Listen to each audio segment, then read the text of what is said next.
Welcome back to the channel. In this video, we'll be comparing these two best AI app builder website, which is Sita and Appy.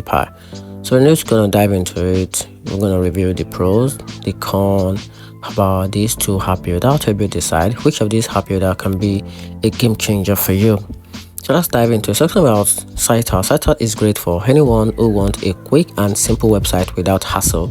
It's beginner friendly, visually clean, and easy to use. However, it also lacks some deep integration and advanced AI tools, so it is not ideal for scaling or complex site. Then talking about Appy on the other hand, it is packed with more AI powered and customization options, which make it better for small businesses and app creators. The downside is that it can feel clunky with limited design control and occasional performance issue.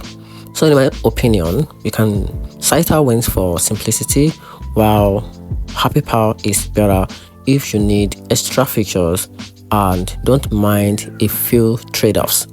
And that's it. Hope you find the video helpful. If you did, turn on the notification button and subscribe for more review.